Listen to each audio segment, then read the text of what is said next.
Бұл видеодан бөдене жұмыртқасының адам ағзасына тигізер емдік қасиеттерін білетін боласыздар. Құрметті оқырмандар, қазақша арнаға қолдау білдіріп, лайк басып, пайдалы ақпаратпен бөлісіп отыруларыңызды сұраймыз. Ал біз болсақ, әрі қарай жалғастырайық. Жапонияда әрбір бала күніне 2 бөдене жұмыртқасын жейді екен. Ал тарихқа көз жүгіртсек, Шыңғыс ханның өзі жаралы жауынгерлеріне жұдырықтай ғана бөдененің жұмыртқасын ішкізіп аяққа тұрғызған екен деседі. Өйткені бөдененің еті де, жұмыртқасы да 1000 түрлі дертке дауа. Адамның ойлау қабілетін арттырып, ағзаны түрлі жұқпалы аурулардан қорғайды. Ал дәмі тіл үйіреді, әрі тойымды. Дәлірек айтсақ, кәдімгі тауық жұмыртқасына қарағанда 1 грамм бөдене жұмыртқасы құрамында А, Д дәрумендері 2 есе көп болады. В тобындағы дәрумендерге де анағұрлым, яғни 6 есе фосфор, калий және темір 4-5 есе жоғары. Бұл диеталық өнімде мыс, кобальт, никотин қышқылы мен амин қышқылы да мол.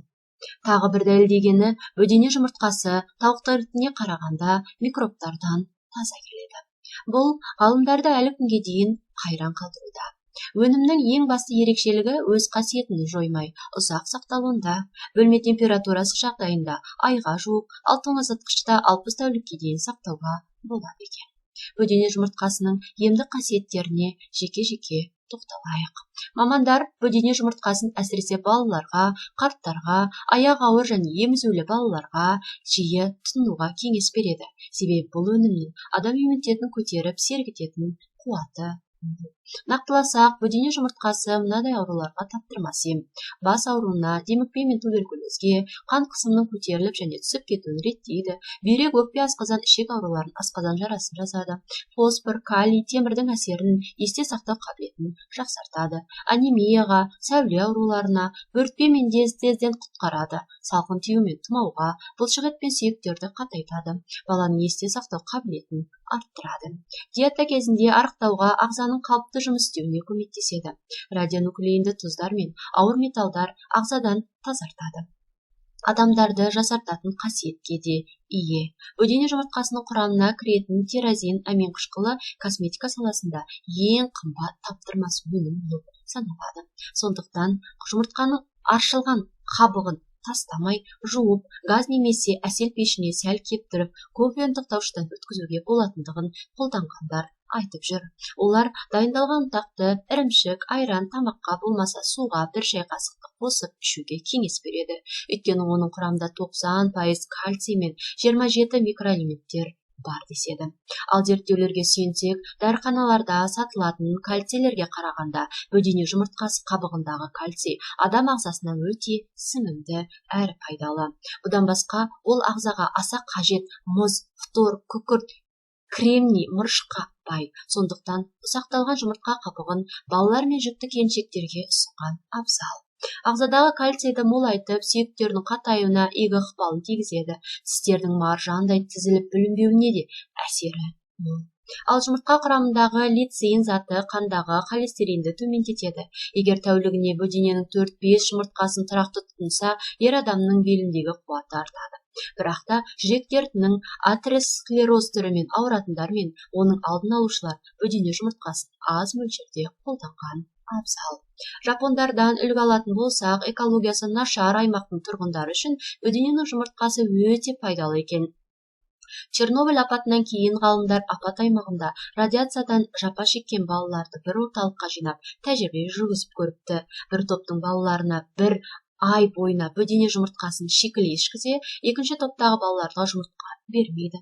1 айдан соң жұмыртқа ішкен балалардың ағзасын тексергенде, ғалымдар бөдене жұмыртқасы радиацияны ыдырататынын анықтаған. Мұрындарының қанауы, бас айналулары тоқтап, қандағы гемоглобиндері көбейген екен. Осыдан кейін көпшілік бөдене жұмыртқасын жаппай тұтына бастаған деседі. Ғалымдар бөдене жұмыртқасына тәжірибе жүргізгенімізде, оның дәрумендік құрамы тауық жұмыртқасына қарағанда 3-4 есе жоғары екеніне көз жеткіздік деп сенімді түрде айтып отыр. Ал мұны жапондар біліп қана қоймай, ұлт денсаулығын жақсартуда қолданғандарын айтады.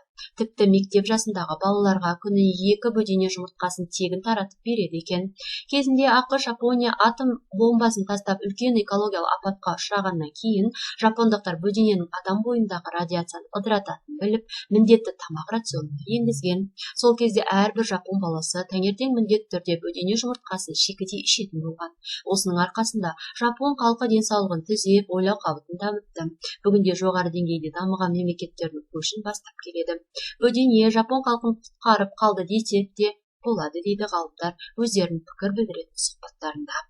Жапондықтар бөдене жұмыртқасын тұрақты тұтынғаннан науқастың қатерлі ісіктің өзінен тәуір болатынын дәлелдеген көрінеді.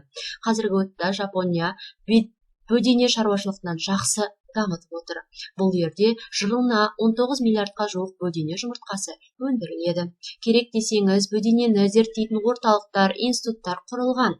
Сонымен қатар, бүгінде Қытай, Үндістан, Германия және басқа да елдерде бөдене ісін жандандыруға қатты көңіл бөлген екенін сіздер де білетін боларсыздар.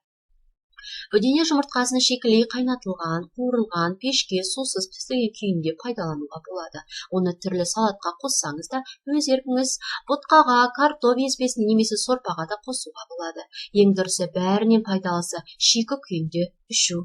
Сонда ол өзінің айрықша дәрумендерін сақтап қалады екен. Бөдене жұмыртқасы тауық жұмыртқасына пайдалы, баламасы болып саналады. Кейде оны табиғи дәрі және тез өсу үшін балалар жеу керек деп санайды. Бөдене жұмыртқасының пайдасымен қоса зияны қандай? Осы сұраққа жауап іздеп көрейік. Бір бөдене жұмыртқасында 0,8 грамм көмірсу, 4,99 грамм май және 5,87 грамм ақуыз бар. Bir қызығы, кішкентай мөлшеріне қарамастан мұндай жұмыртқа тауық етінен гөрі тойымды. 100 грамм өнімде 168 кал бар екен, ал тауық жұмыртқасының 100 граммда 142 кал бар. Бөдене жұмыртқасы пайдалы дәрумендер мен минералдың қоры. Оның құрамында натрий, темір, кальций, А дәрумені бар екенін айтып кеткен екен зерттеушілер. Қандай пайдалы қасиеттерге ие? Осыған тоқталайық. Құрамына байланысты бөдене жұмыртқасы иммундық жүйені нығайтуға көмектеседі. Сонымен қатар бұл өнім темір тапшылығы анемиясына алдын алу үшін пайдалы. Бұл жұмыртқа қуатты сақтайтындықтан таңғы асқа таптырмайтын өнімдердің бірі. Бөдене жұмыртқасы жөтел мен демікпеге де пайдалы. Дауысыңыз әлсіз немесе дауысыңыз қарлығып шығатын болса, бұл өнім тамақты қалпына келтіруге көмектеседі. Оны шикі күйінде ғана ішу керек. Күніне 1 шикі бөдене жұмыртқасын жеуді әдетке айналдырсаңыз, сонда тыныс алу проблемаңыздан арыла аласыз. Сонымен қатар бөдене жұмыртқасына антиоксиданттар бар. Мұндай өнім қан қысымын төмендетуге және жүрекке пайда келеді. Бөдене жұмыртқасы жаралар мен кесілген жерлерін тез емдеуде де ем. Сонымен қатар терінің қартаю процесін бәсеңдетуге және майда әжімдерден арылуға көмектеседі. Бөдене жұмыртқасы көру қабілетін және ерлердің денсаулығына пайдалы. Сарапшылар бөдене жұмыртқасын шикі түрінде жеуге кеңес береді. Термиялық өңдеу кезінде пайдалы минералдар негізінен жойылады. Қоректі заттар туралы айтатын болсақ, бөдене жұмыртқасында тауық жұмыртқасынан гөрі магний 3 есе дерлік жоғары және 28% көп темір бар. А дәрумені мен 2 есе дерлік жоғары. Өкінішке қарай бұл жұмыртқада қан тамырларға зиян келтіретін холестерин 2 есе көп екенін ескеру керек. Бөдене жұмыртқасының қандай зияны бар? Осыған тоқталайық. Ал мұндай пайдалы өнімнің кемшіліктері де жоқ емес. Бөдене жұмыртқасы гипоаллергенді деген пікір бар, бірақ іс жүзінде олай емес. Сондықтан балаңызды бөдене жұмыртқасымен тамақтандырмас бұрын дәрігермен кеңес алғаныңыз дұрыс. Сонымен қатар холестерині жоғары және жүрек қан тамырлары аурулары бар адамдар бөдене жұмыртқасын тұтынуда абай болып, аз мөлшерде қолданып көруді ретке келтіру керек. Сондай-ақ бөдене жұмыртқасын шамадан тыс тұтыну бүйрекке әсер етуі мүмкін және бұл өнімнің калориясы да айтарлықтай жоғары. Сондықтан арықтау үшін оны тым көп жеуге болмайды. Бөдене жұмыртқасын шикілей қайнатылған, қуырылған, пешке сусыз пісірілген күйінде пайдалануға болады. Оны түрлі салатқа қоссаңыз да өз еркіңіз. Ботқаға, картоп еспесіне немесе сорпаға да қосуға болатынын біз айтып кеткеніміз болатынбыз. Сонымен қатар есте сақтау керек мәселе ең дұрысы, бәрінен пайдалысы шикі күйінде ішу екенін ұмытпаңыз. Қорыта келе, бөдене еті мен жұмыртқасы сырқат адамның жазылуына, дені сау адам үшін аурудың алдын алуға көмектеседі. Таза әрі табиғи азықты күнделікті қолдансақ, көп шығынсыз түрлі дертке қарсы тұра алатындай денсаулығымызды нығайтып алуға болады. Бүгінде қанның асы саналатын бұл өнім дүкен сөрелерінде толып тұр. Ендеше тұтынушылар қалағанша сатып алуына мүмкіндік бар екенін ұмытпайық. Денсаулық бізге берілген ең қымбат сый. Сол үшін де әр дерттің алдын алуда дәрігерлермен кеңес алып отырып ем қабылдағанымыз абзал. Сіздерге ақпарат бөліскен денсаулық зор байлық арнасы. Бүгінгі ақпаратымыз пайдалы деген оймен осы видеоны аяқтаймыз. Келесі кездескенше, оқырман.